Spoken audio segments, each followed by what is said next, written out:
साथियों नमस्कार। स्वागत है सभी शिक्षक साथी एवं बच्चों का मेरे YouTube चैनल में।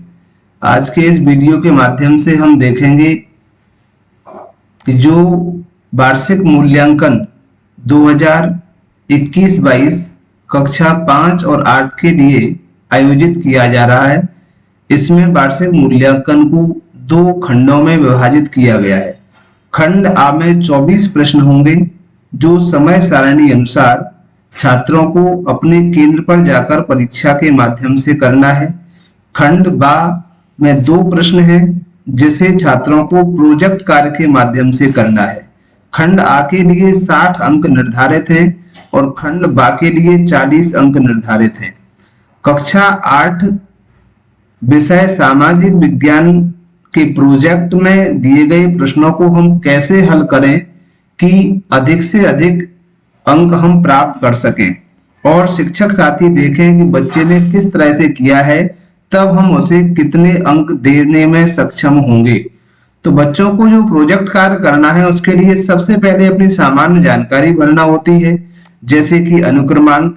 तो अनुक्रमांक को अंकों में और शब्दों में दोनों में ही भरना होता है। तो यहाँ हम अनुक्रमांक को लिख देंगे। इसके बाद प्रत्येक स्टूडेंट अपने शाला के नाम को यहाँ पर अंकित करेगा और शाला का डाइस कोड। तो ये बातें मुख्य है हमें सामान्य जानकारी के लिए। फिर सामान्य निर्देश जो पूर्व के वीडियो में भी मैंने बताए हुए हैं, तो वही सामान्य निर्देश है। मूल्यांकनकर्ता के उपयोग के लिए है। जब वो मूल्यांकन करेगा इस प्रोजेक्ट का, तो जो भी इसमें अंक विद्यार्थी को प्राप्त हुए हैं उन्हें अंकों और शब्दों में दोनों में ही दर्ज करना होंगे। इसके बाद दिनांक और हस्ताक्षर करना होंगे जो मूल्यांकन करता है उसको। अब जो विद्यार्थी हैं वो कैसे इसको हल करेंगे, जैसे जो खंड बा में 2 प्रश्न है, तो प्रश्न नंबर 1 की यदि हम बात करें तो इसमें दिया गया है। पहले हम निर्देश को यहाँ पर पढ़ेंगे ध्यान से। तो निर्देश क्या है? प्रश्नों को पढ़कर निर्देशानुसार उत्तर लिखिए।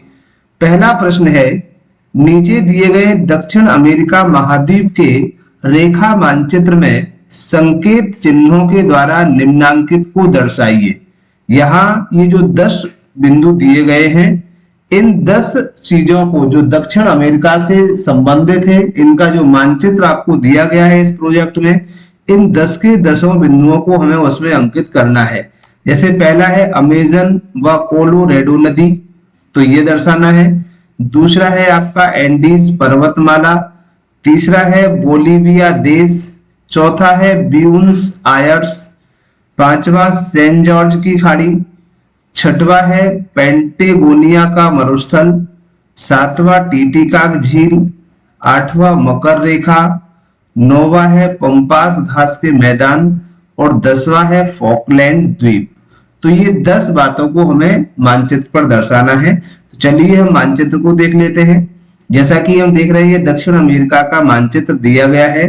तो जैसे कि जो पहला था अमेजन नदी है, तो नदी ये यहाँ से निकलती है, इस तरह से हम नदी को दर्शा देंगे। तो ये पहला बिंदु हो गया हमारा नदी का। दूसरा है आपका एंडीज पर्वतमाला। तो ये जो यहाँ से यहाँ तक इधर ये एंडीज पर्वतमाला फैली हुई है, पर्वतों की एक श्रृंखला है जिसे एंडीज पर्वतमाला के नाम से जाना जाता है। इसके बाद यहाँ पर स्थित है टीटीकाक झील, ये 7वें नंबर पर वहां दिया गया था। अब दूसरे के बाद जैसे तीसरी की हम बात करें तो बोलीविया देश यहाँ के बीच में दर्शाया है, तो यहाँ पर बोलीविया देश है। इसके बाद चौथा है ब्यूनस आयर्स, तो ये यहाँ ब्यूनस आयर्स से संबंधित है। और जो पहली पॉइंट में था कोलोरेडो नदी, तो कोलोरेडो नदी ये यहाँ पर प्रवाहित होती है, तो ये यहाँ हम कोलोरेडो नदी को दर्शा सकते हैं। तो कोलोरेडो नदी है ये। इसके बाद यदि हम बात करें नेक्स्ट 4 के बाद सेंट जॉर्ज की खाड़ी, यहाँ पर सेंट जॉर्ज की खाड़ी स्थित है, तो यहाँ हम सेंट जॉर्ज की खाड़ी लिख देंगे। 5वां। 6वां है पेंटागोनिया मरुस्थल, तो ये आपका मरुस्थल आता है यहाँ से यहाँ तक पूरा, तो ये पेंटागोनिया मरुस्थल वाला क्षेत्र है, तो हम यहाँ पर पेंटागोनिया मरुस्थल को इंगित करेंगे। इसके बाद जो 7वां है टीटीकाक झील। 8वां मकर रेखा, तो ये यहाँ पर दर्शाई गई है डॉटेड लाइन से, ये मकर रेखा है 8वां। और इसके बाद जो 9वां और 10वां बिंदु है, तो 10वां है आपका ये फॉकलैंड द्वीप, और 9वां जो बिंदु है पंपास घास के मैदान। तो यहाँ पर पंपास घास के मैदान है। तो इस तरह से हम 10 को इस मानचित्र में दर्शा सकते हैं। ये आपको 8वीं का जो सामाजिक विज्ञान की पुस्तक है उसमें भी आपको मिल जाएंगे सभी। अगला प्रश्न हम देखते हैं कि ये विभिन्न, दूसरा प्रश्न है 20 नंबर का, ये 10 थे। अब यहाँ हम देखते हैं कि 10 में से किसी छात्र ने यदि एक बिंदु या एक पॉइंट के लिए 2 अंक निर्धारित हैं, 20 अंक का ये प्रश्न था। तो 10 में से यदि कोई 8 को सही दर्शा देता है तो उसे 16 नंबर दिए जाएंगे, 4 को दर्शा देता है सही तो उसे 4 दूनी 8 नंबर दिए जाएंगे। तो इस तरह से हम प्रश्न के नंबर्स जो होंगे उसे निर्धारित करेंगे। अगला प्रश्न हम फिर देखते हैं, विभिन्न प्रकार के ठोस अवशिष्टों के प्रबंधन हेतु योजना बनाइए। जो अलग अलग जगह से कुछ सॉलिड वेस्ट निकलते हैं उसका हम रखरखाव कैसे करें, कैसे उसका प्रबंधन करें, इसकी योजना बनाना है। जैसे सबसे पहला स्थान है अस्पताल, कि हॉस्पिटल से कौन कौन से वेस्ट निकलते हैं। तो ये कुछ वेस्ट मैंने यहाँ पर सुझावात्मक लिखे हुए हैं। इसके अलावा और भी हम यहाँ लिख सकते हैं, जैसे प्लास्टिक और कांच की खाली शीशी निकलती है, सिरिंज, इंजेक्शन, निडल जो होती है, खराब दवाइयां जैसे कुछ कैप्सूल हैं, गोलियां हैं, ये भी आपके निकलते हैं जिनकी एक्सपायरी डेट हो जाती है। तो ये अवशिष्ट हैं और ठोस रूप में होते हैं। इनको हमें कैसे रखरखाव करना, यानी इसका हम निपटान कैसे करेंगे। तो जो कांच की जो बोतल है, कांच, प्लास्टिक तथा धात्विक अवशिष्ट जैसे प्लास्टिक की बोतल, कांच की बोतल, तो इनको सभी को अलग अलग तरीके से डिस्ट्रॉय किया जाता है या रिसाइकल किया जाता है। सबसे पहली जिम्मेदारी होती है कि इन्हें हम अलग अलग डस्टबिन में एकत्रित करें, यानी अलग अलग इनका रखना होगा। और जब इनका अवशिष्ट का निस्तारण करना है तो गांव या शहर से दूर सुरक्षित स्थान पर इनका निपटान करें और पुनः चक्रण भी इसका कर सकते हैं, जिससे कि प्रदूषण की समस्या भी ना हो। तो ये अस्पताल से निकलने वाले वेस्टों के लिए जो प्रबंधन है उसके लिए सुझावात्मक उपाय है, और भी आप इसमें जोड़ सकते हैं। दूसरा है चर्म शोधन। जो उद्योग है चमड़े से जुड़े हुए, जैसे बेल्ट, पर्स, जूते बनाए जाते हैं, तो उनसे कुछ अवशिष्ट निकलते हैं, जैसे कुछ चर्म के टुकड़े यानी स्किन, जो खाल के टुकड़े होंगे वो निकलेंगे।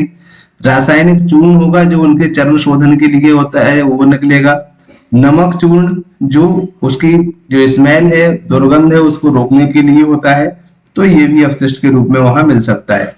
इनको कैसे अब प्रबंधन इनका करना है, तो 2 मुख्य बातें लिखी है। अपशिष्टों का सुरक्षित स्थानों पर संग्रहण करना जहां सभी से दूर हो। दूसरी बात है, चमड़े को सड़ाने वाले रसायनों को हम सीधे जल स्रोतों में न डालें, क्योंकि जल स्रोतों में डालने से जो जलीय जीव हैं उनके लिए प्रदूषण की समस्या उत्पन्न होती है। तो ये 2 मुख्य सुझावात्मक बिंदु है। अगला हम देखते हैं कपड़ा उद्योग से निकलने वाले। तो इससे जो निकलता प्रिंट में उपयोगी जो रासायनिक पदार्थ हैं वो सभी, जैसे कोबाल्ट है, मरकरी है और कैडमियम है, ये निकलते हैं। इनके निपटान के लिए 2 बिंदु सेम वही है कि सुरक्षित स्थान पर इनको हम एकत्रित करें और सीधे जल स्रोतों में इसे हम न जाने दें। इनका निस्तारण करके या पुनर्चक्रण करके कम हानिकारक बना के ही जल स्रोतों तक इनको जाने दें। नेक्स्ट हम देखते हैं, चौथा है इसका लोहा एवं इस्पात उद्योग। तो इसमें कास्ट आयरन, पिग आयरन, जंगरोधी पदार्थ, ये मुख्य रूप से क्या है, अवशिष्ट पदार्थ होंगे। और 2 ही इनके बिंदु हमने यहाँ पर दिए हुए हैं निपटान के। 5वां है आपका चीनी उद्योग। चीनी उद्योग में जो अपशिष्ट निकलते हैं मुख्य रूप से सल्फाइड, ऑक्साइड या फॉस्फोरिक एसिड, तो ये निकलते हैं और इनके निपटान के भी 2 महत्वपूर्ण बिंदु मैंने यहाँ पर अंकित किए हैं। तो इस तरह से ये जो दूसरा वाला प्रश्न है इसे 5 उपभागों में बांटा गया है, यानी 20 नंबर का प्रश्न है। एक उपभाग को इनमें 4 नंबर का वेटेज दिया गया है। यदि कोई छात्र केवल 1 को करता है तो हम उसे 4 नंबर देंगे, 2 को सही करता है तो 8 नंबर देंगे। तो इस तरह से हम 20 अंकों का डिवाइडेशन कर सकते हैं, और ये केवल सुझावात्मक इनके आंसर हैं। इसमें आप अपने अनुसार अपने बड़े भाई बहनों से पूछ करके भी कुछ जोड़ सकते हैं, या और अवशिष्ट कुछ यहाँ से आपको दिखा हुआ है, मिला है पढ़ने में, तो उसे भी लिख सकते हैं। तो साथियों, ये थी एक बहुत महत्वपूर्ण जानकारी प्रोजेक्ट वर्क सोशल साइंस से संबंधित, उनके प्रश्नों को हल करने से संबंधित। आगे भी इसी तरह के वीडियोस को देखने के लिए चैनल से जुड़े रहें और चैनल को सब्सक्राइब नहीं किया है तो सब्सक्राइब करें और अधिक से अधिक छात्रों तक शेयर करें, जिससे कि समय रहते हुए उन्हें इस वीडियो का लाभ मिल सके। चलिए मिलते हैं कुछ इसी तरह के नए वीडियो के साथ। जब तक के लिए सभी को थैंक यू।